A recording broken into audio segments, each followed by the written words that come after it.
Catherine, Rob, Ed and Jasmine have been on an amazing African adventure. What is that? Now it's the last leg of their journey and they move 500 miles north to the rocky centre of South Africa to a diamond mine. Oh my God. Will headstrong Emily finally knuckle down? No! Rob is annoying me. Or will she get up to her usual tricks? I think it's settled. And what happens when Catherine joins in? I'm walking out. Yeah, we're both going to walk out. Girls, you need to realise I was not born yesterday. I think Catherine should stop following Emily and do her own thing. We are in one of the most historic places in South Africa. Kimberley is where the first ever diamond was found on this whole continent. R5 are going to be working at the oldest diamond mining company in the whole of the country, the world-famous De Beers. Most of the world's diamonds are found in Africa. It may look like piles of rubble, but this grey rock is packed with diamonds worth billions of pounds. Once the diamonds have been mined, they are sorted into big, bigger and best. I want to introduce you to two very important ladies. This is Paula. She's going to be helping you. Hi. And Mpumi. Hi.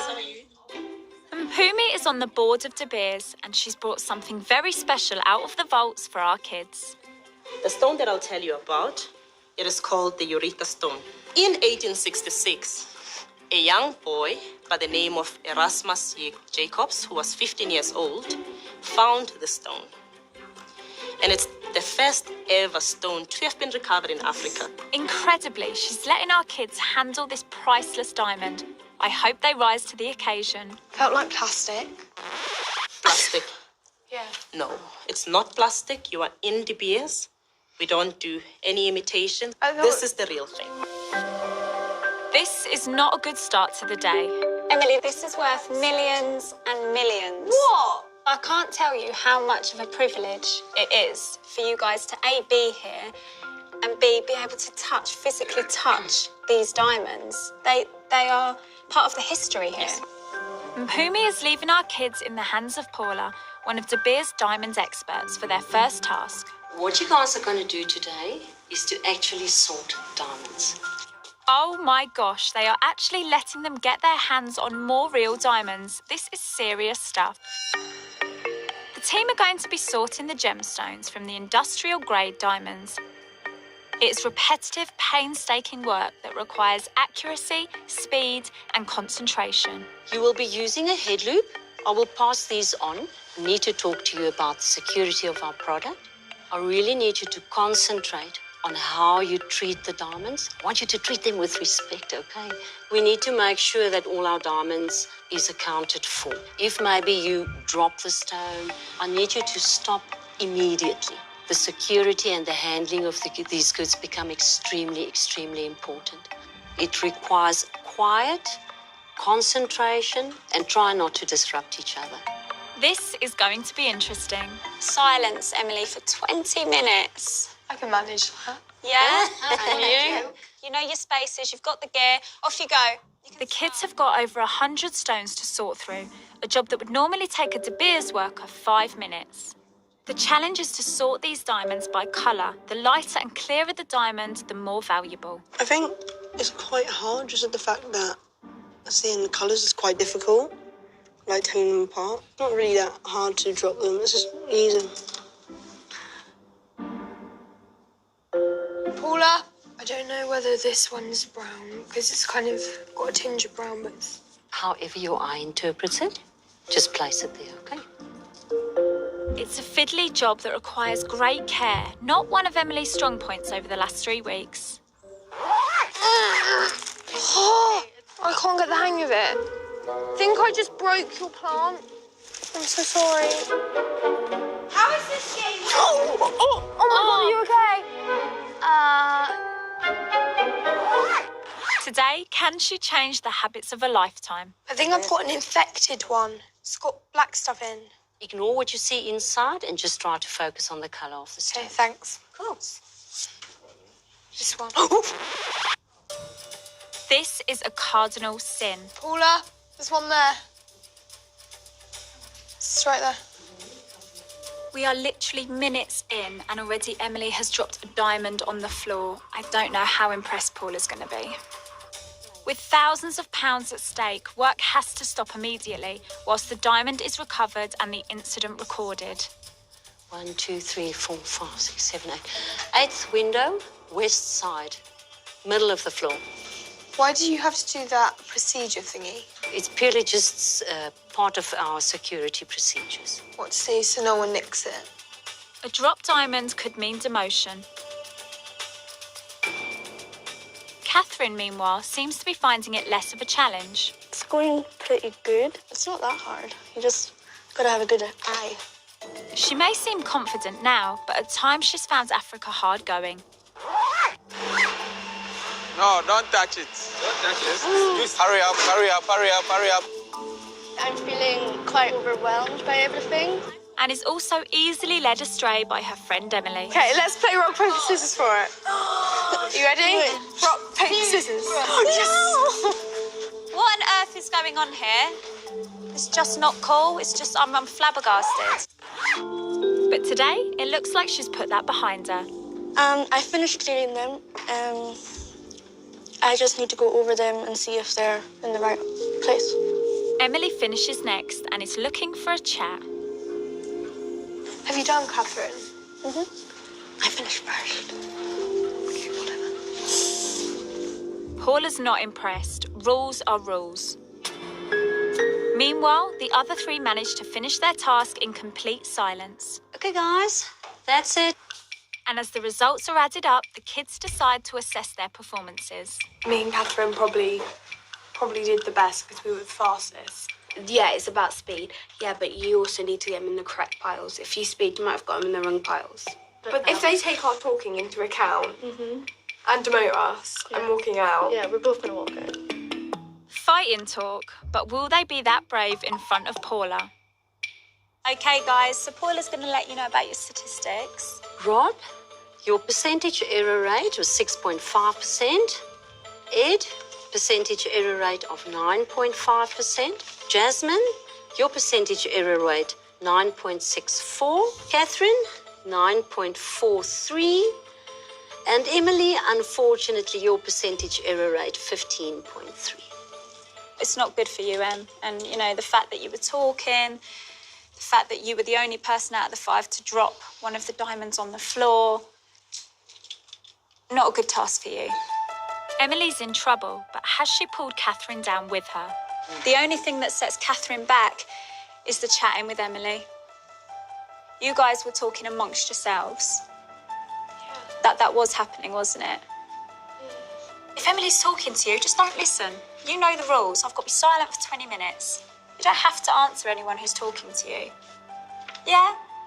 Let's move on. Guys, you're talking now. I cannot believe you're talking now. What are you talking about now? I said, are we gonna walk off? Tell me about this. Is this a conversation that you had previously? Girls, you need to realise I was not born yesterday, yeah? Paula has been working in this industry for a very long time. You've had a conversation, you've just asked her, you're going to walk off. Walk off where? Where are you going to walk to? You can't get out, we're locked in. Where are you going to walk to? Last factory, third week in, and we're still having these kinds of conversations.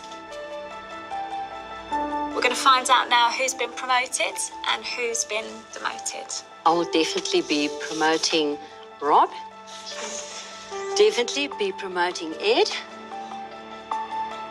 And we will be promoting Jasmine. Thank you very much, Jasmine. Unfortunately, you two girls, nothing in it for you. Sorry, girls. So you will be demoted. You know the reasons why, yeah?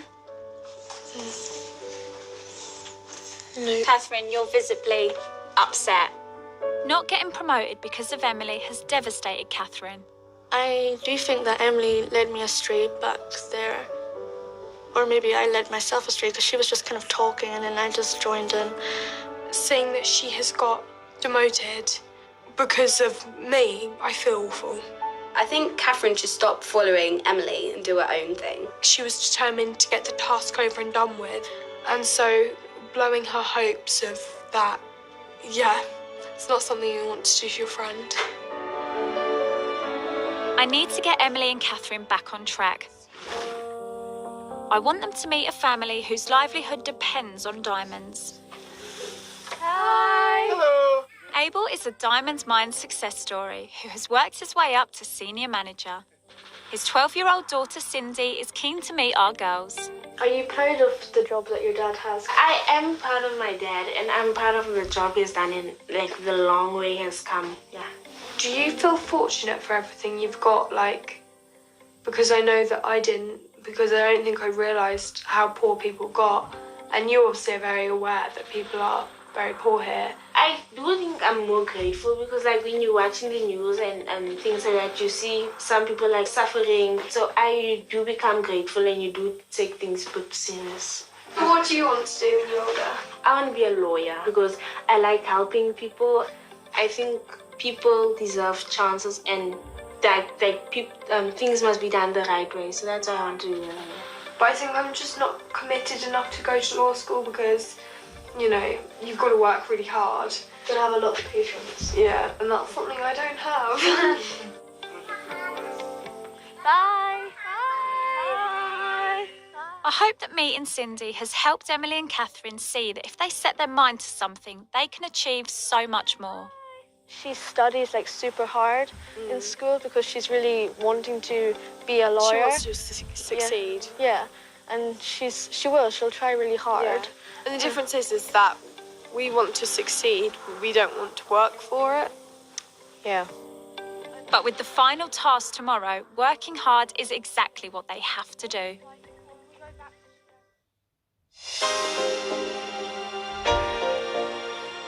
It's our last morning in Africa and the last chance for our 5 to show us what they're made of. I'm hoping they're going to walk in there, prove themselves and all come back with wages. Jasmine and Ed were promoted yesterday, so they have been entrusted with one of the most important jobs at the mine, security. They are off to meet their new boss, Mark, whose job it is to protect the billion-pound operation inside the gates. If you can take a note, that's the boom gates where people enter the mining area. This is our first line of defense, is security. What we're going to do, we're going to explain to you briefly on how to do a breathalyzer test. You've got then you need to blow into it. It'll be checking and see if there's any alcohol in the person's system. When the light turns green, it means the person is clear to come in. If they blow red, they don't go. Gotcha. It's a big responsibility. No one is allowed on site with even a trace of alcohol in their system, and they must have the correct ID. It's very important that everybody that accesses the mining area have an access card. Let them blow and ask for the access card. Hello. Hey, how are you? I'm good. Going to this place? Going to this place? Thank you. I need a card. Cool. Thank you. Yeah, enjoy. Have a good day. So how are you finding it so far? Oh, I'm actually finding it kind of fun. Having the power to let them through or not letting them through. I'm finding this cool. I'm getting the hang of it. I'm following the instructions, getting it right. Ed and Jasmine seem to be acing this task, but how do they cope when they get a van load of workers all needing to be checked? Can you blow into this, please? Okay. Thank you. Can you go into that? Yeah. See if you're not drunk. Can I see your access card, please? Have a good day. Thank you. Bye. This is probably the most important thing about this mining place, really. If we just let everyone through, people will just be able to go in and out with diamonds really easily. All good so far, but how did the team handle their first tricky customer of the day? Have a good day so far? I'm quite good. Good. Can you blow this into, please? What? It's to check if you had alcohol. No, I didn't have alcohol.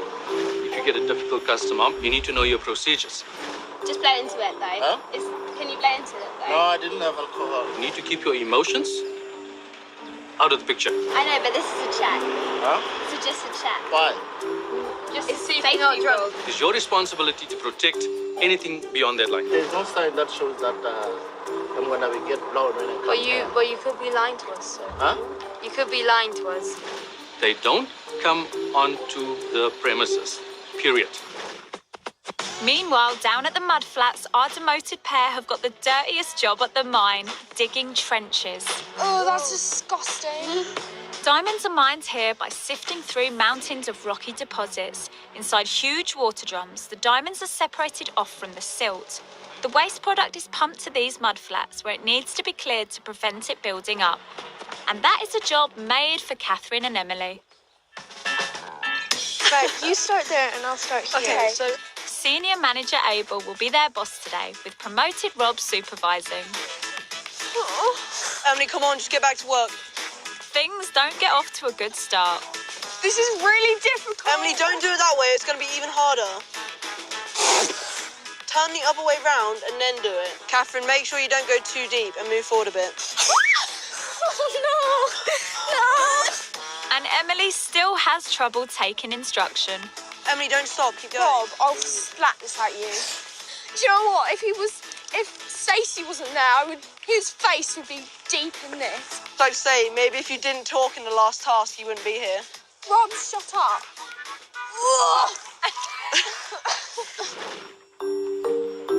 Back at the main gates, have Ed and Jasmine finally got things under control? I don't think I can blow through that thing. I've got asthma. He said that he had asthma and he can't breathe properly. This time, Jasmine's not taking no for an answer. So you're saying you have asthma? Asthma, yeah. So where's your asthma pump? Huh? Where's your asthma? If you got asthma, let's see your pump. It is, yeah. So you can just use it afterwards. Huh? You can just use it afterwards. It ended up, he did blow into it at the end. Ed and Jasmine are on a roll. Are you having a good day today? Yes. I'm impressed with the two of them. Really, I am. They're a pair of rough diamonds, but having in the hands of somebody that can shape and mold them, perfection. Have you danced?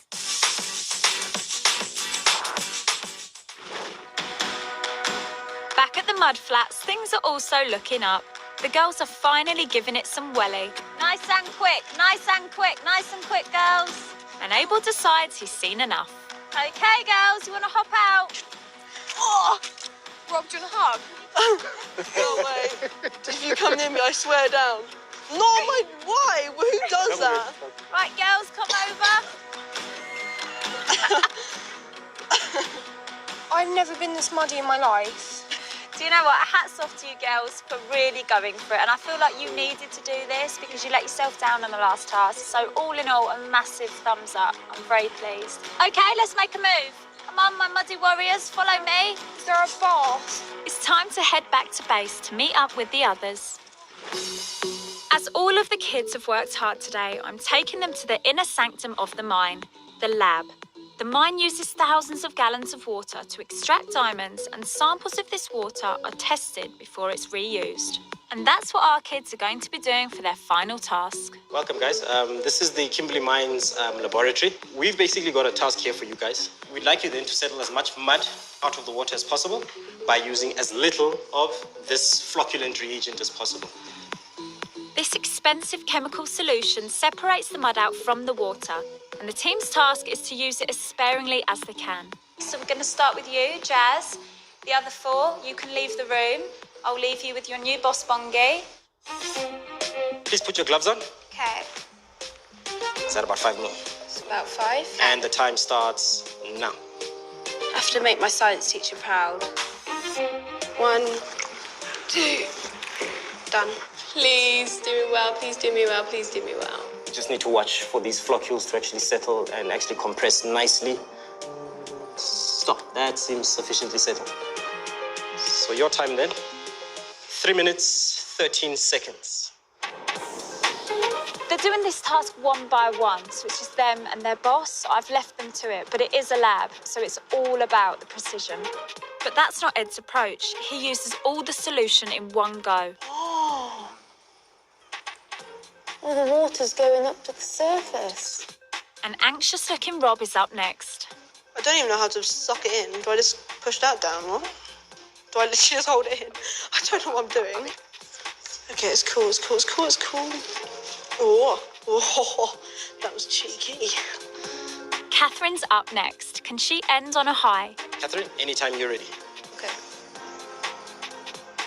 She's listening to every word her boss is saying. She's taking her time. And most importantly, she's precise. You've used 3 milliliters of reagent, and you've gotten your bed to settle in about 2 minutes and 32 seconds. Is that good? Do I look impressed?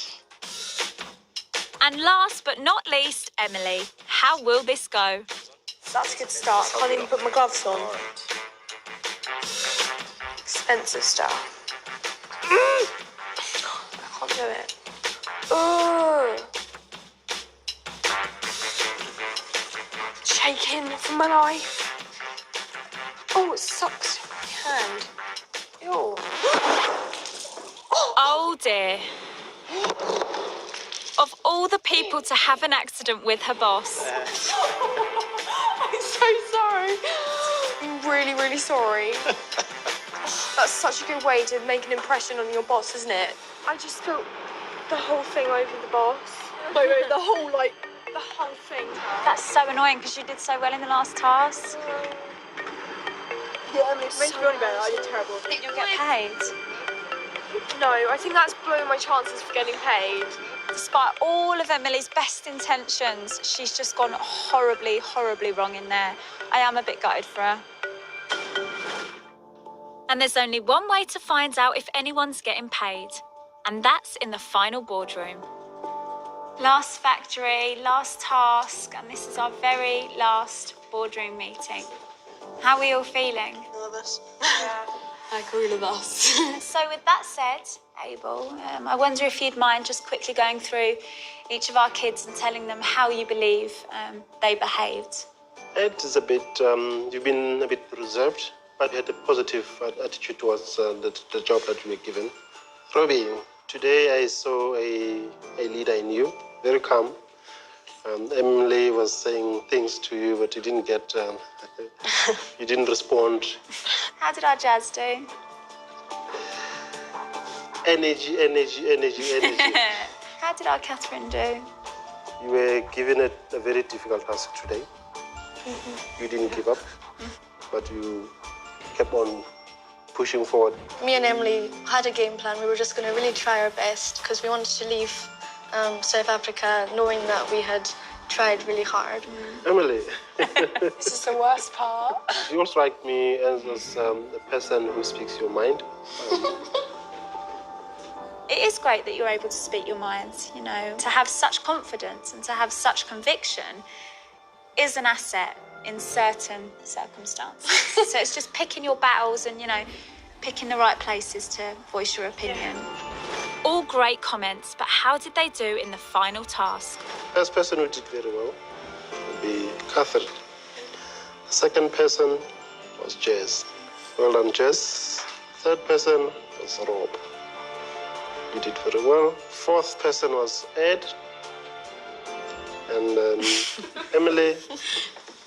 So that brings us to the wages. Abel has made the decision as to who he wants to pay. I've decided, based on the attitude, based on the commitment, that I'm going to pay all of you. Amazing. Even Emily got paid. Good thing for her that Abel is such a softie. 500 each. It's a day's wage you've got there. It's just under 30 quid. Thank you. Thanks. You deserve it. Thank you, Abel. Thank you. Well done. 3 weeks ago, these British kids hadn't done a day's work between them. The toughest part of this is actually finding healthy ones. I put the wrong one on. Some of the jobs they did pushed them to their limits. Oh, they all look the same. It's really hard to pair them. Emily, quickly! Trying. And seeing Seeing how some children have to survive was even more of a shock. Does people live here? Yes, people live here. Where do you sleep? I don't even know what to say, to be honest. Whoa, look at that. Whoa, whoa, whoa, whoa, whoa. That's massive. Now they are home with their families. Has anything really changed? A month ago, Emily was the ultimate material girl. When I came back from Africa, I got money for my birthday. And usually within a couple of days, it's probably spent. But it's been like almost a month now, and nothing has happened with that money. And there's been no train of thought to where that money's going to go. That is a revelation. She's not nearly as materialistic, but I could see that could easily slip the other way.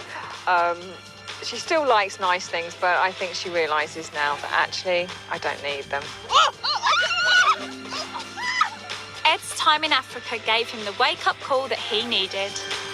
Being away from my family has made me miss them more, so now I treat them with a little bit more respect than I used to.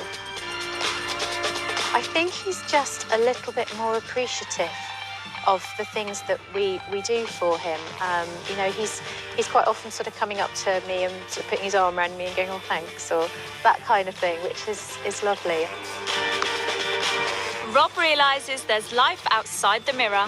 When he first arrived home, I think he was noticeably quiet. I think he definitely has become a little bit more considerate, a little bit more thoughtful.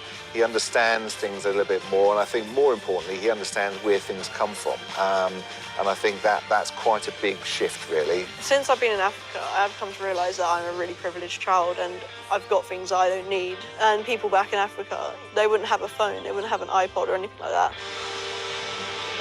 Life in Africa has made Catherine see just how much her mum does for her. Kind of made me think about my mum and how she probably works like really hard for me. Maybe I kind of took it for granted. But now I realise that I wouldn't really be much if my mum wasn't there to look after me. Since Catherine came back from Africa, I feel she does want to help me more at home. She does realise that she has a whole lot more than other people in this world. One. And has Jasmine swapped selfies for selfless? My mum wanted me to stop thinking the world revolves around me. But I've actually realised it's not just your world, Jasmine. It's like 10 gazillion people else in different countries that is their world too.